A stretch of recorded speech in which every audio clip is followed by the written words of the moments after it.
Ever felt completely drained after talking to someone? Like no matter how much effort you put in, it's never enough.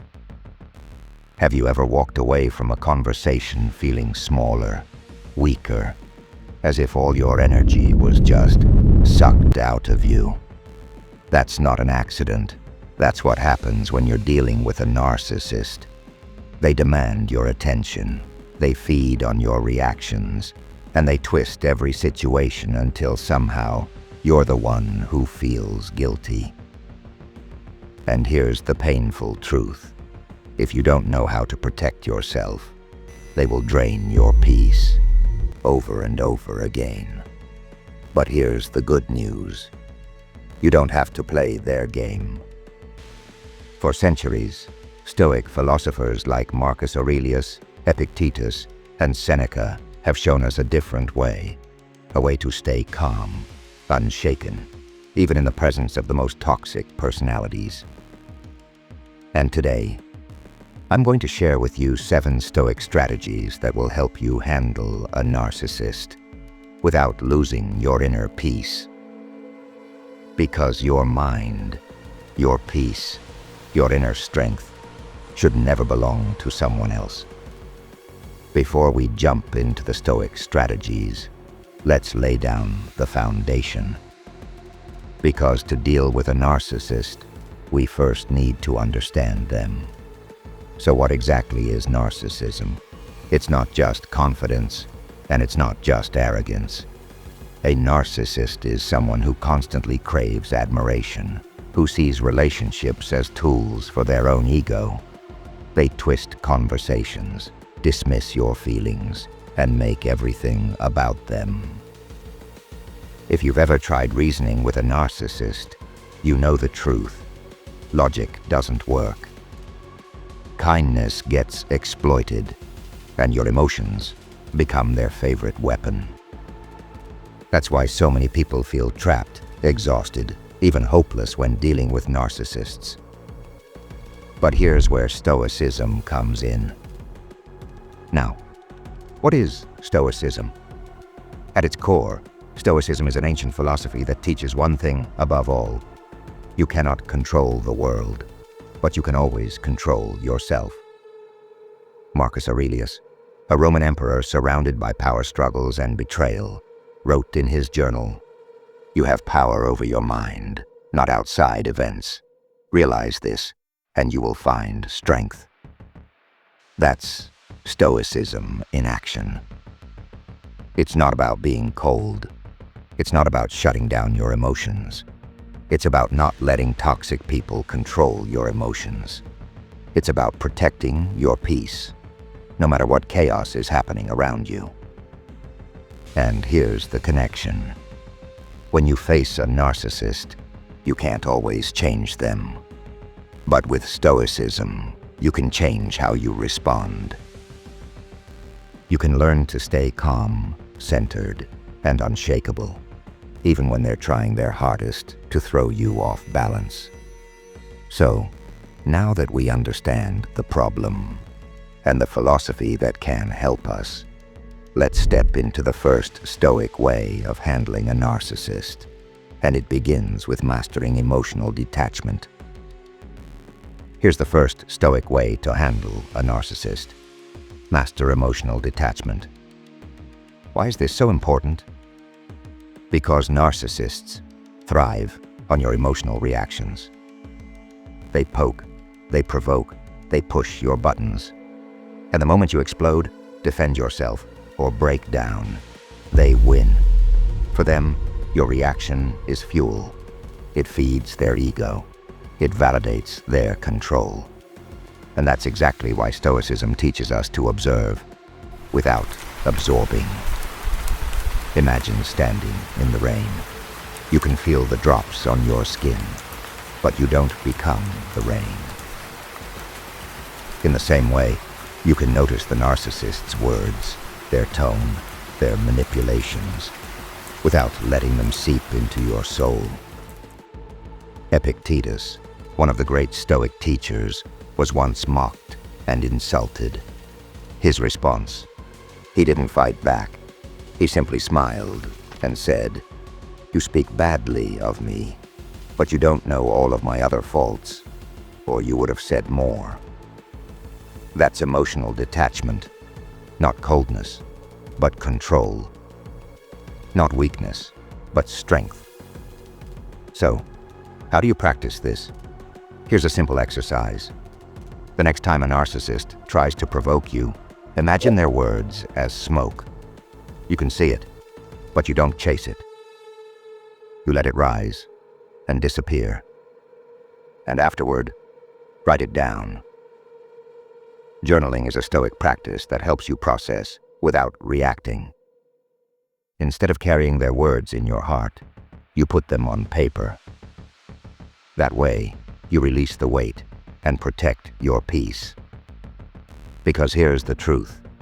A narcissist only has power when you hand them your emotions. But once you learn emotional detachment, they can shout, manipulate, and twist, yet you remain calm, untouchable.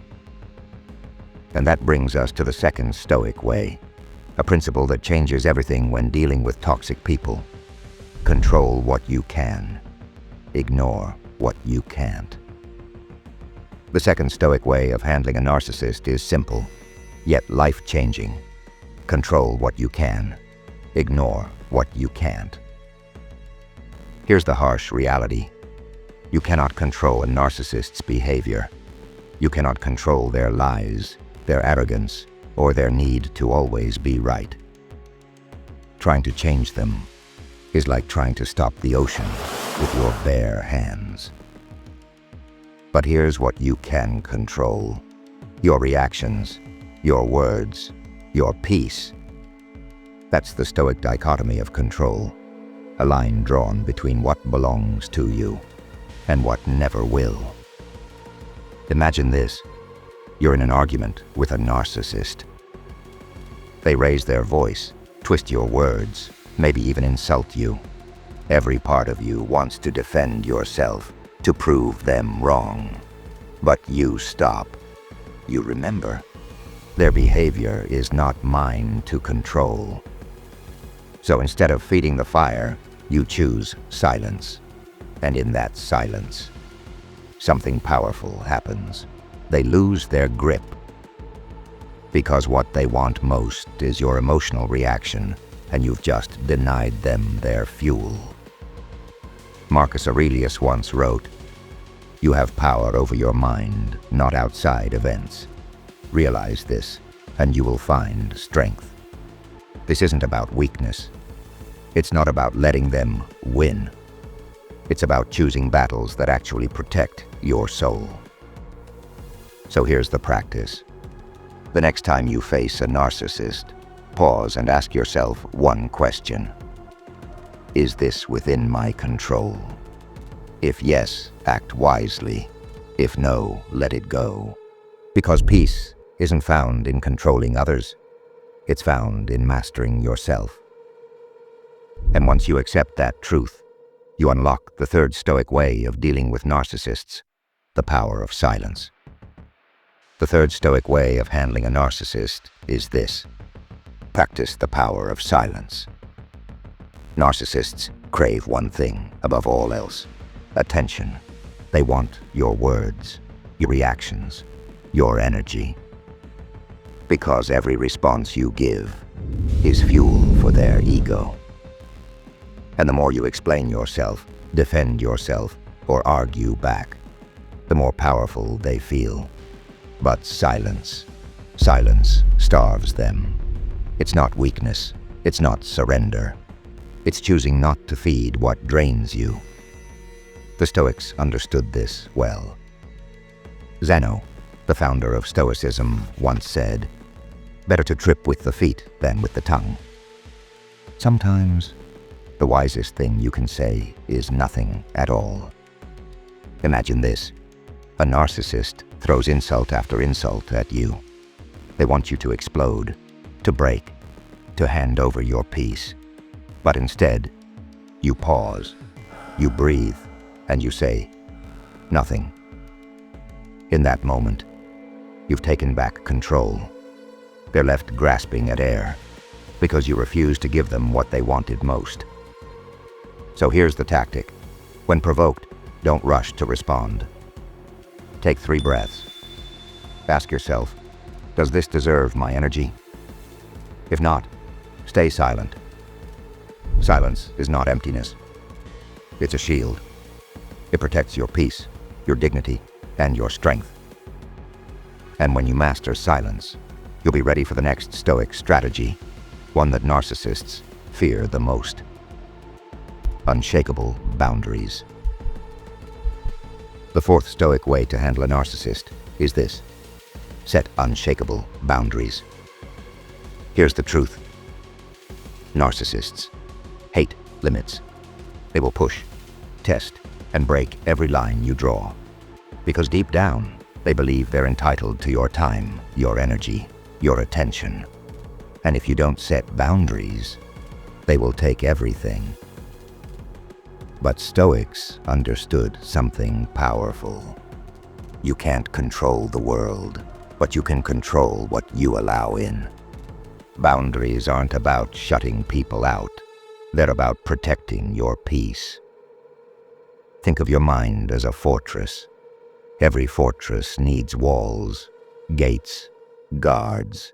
Without them, anyone can walk in, cause chaos, and leave you destroyed. Boundaries are those walls. Now here's the problem. Most people feel guilty for setting boundaries. They worry about seeming rude or selfish. But listen carefully. Boundaries are not cruelty. Boundaries are clarity. And sometimes the most stoic thing you can say is something simple like, "I'm not available for this type of conversation." Or, "If you continue to speak to me this way, I will step away." No anger, no drama, just calm, clear rules. And here's the secret. The moment you enforce boundaries without guilt, you take away their power. Because narcissists thrive on bending you. But when you stand firm, their control ends. Marcus Aurelius wrote, "The soul becomes dyed with the color of its thoughts." If you allow negativity to seep in, it will stain you. Boundaries keep your soul clean, your peace intact. And once your walls are strong, you can take the next Stoic step, seeing through the illusion of ego. The 5th Stoic way of handling a narcissist is this: why see through the illusion of ego. Narcissists love to attack. They criticize, insult, and belittle, hoping you'll crumble under their words. But here's the truth most people forget. Their insults are never really about you. Every insult they throw is a reflection of their own wounds, their own insecurities, their own emptiness. The Stoics understood this deeply. Epictetus once taught his students that words are just sounds, vibrations in the air. If someone calls you worthless, what has actually happened? They moved their lips and made a sound. That's it. The meaning only exists if you choose to give it power. Imagine someone walks up to you and says, "You are a tree." Do you get offended? Of course not. Why? Because you know it's not true. It's just words. Now, imagine the same with a narcissist's insults. When they say, "You're nothing," what they're really saying is, "I'm insecure. I need to put you down to feel bigger." When you see through the illusion of their ego, you stop taking their words personally. You realize their attacks define them, not you. Marcus Aurelius wrote, "If you are distressed by anything external, the pain is not due to the thing itself, but to your estimate of it. And this you have the power to revoke at any moment." The moment you revoke that power, their words lose all weight. And you remain untouchable. And once you've seen through ego's illusion, you're ready for the next Stoic way, learning to embrace fate itself with a principle called Amor, Fati. Sometimes, the hardest truth to accept is this: that narcissist in your life. They're not an accident, they're part of your journey. The Stoics had a word for this: Amor, Fati. It means love of fate. Not just acceptance, not just tolerance, but love. Instead of asking, why me? Ask, what is this teaching me? Because every frustration, every insult, every manipulation is not just an attack. It's a lesson, a chance to grow tougher, wiser, unshakable. Marcus Aurelius reminded himself, the impediment to action advances action. What stands in the way becomes the way. So when a narcissist tests you, don't curse your fate. Don't waste your energy resisting reality. Instead, transform it. Their cruelty can be the spark for your strength. Their chaos, the training ground for your peace. Their ego, the mirror that shows you the power of humility. Amor, Fati means saying, I will not just endure this. I will use this. I will grow because of this. And in that moment, the narcissist no longer controls you. You do. And now, the final Stoic weapon. The one Marcus Aurelius himself leaned on when the world felt unbearable. He called it the inner citadel. Picture this: a fortress, silent, strong, untouchable, and inside, your mind. The Stoics believed that no matter what chaos rages outside, no matter who insults you, betrays you, or tries to control you, your thoughts, your judgments, your peace can only be touched with your consent. That's the citadel, the unshakable stronghold within. So, when a narcissist throws their barbs, you don't have to let them in. When they push for a reaction, you can stand at the gate of your citadel and say, no. Because the truth is, they can't actually take your peace. They can only borrow it if you hand it over. Every time you resist that pull, every time you choose silence over chaos, boundaries over guilt, wisdom over ego, you strengthen the walls of your citadel. And when that fortress stands tall, no narcissist, no manipulator, no storm of life can steal what matters most: your peace, your freedom, your inner kingdom. Take a deep breath. You've just walked through 7 Stoic ways to protect your peace against a narcissist. Detach emotionally. Control what you can. Ignore what you can't. Use the power of silence. Set unshakable boundaries. See through the illusion of ego. Embrace Amor, Fati. Love your fate. And finally, guard your inner citadel. Each one is more than a strategy.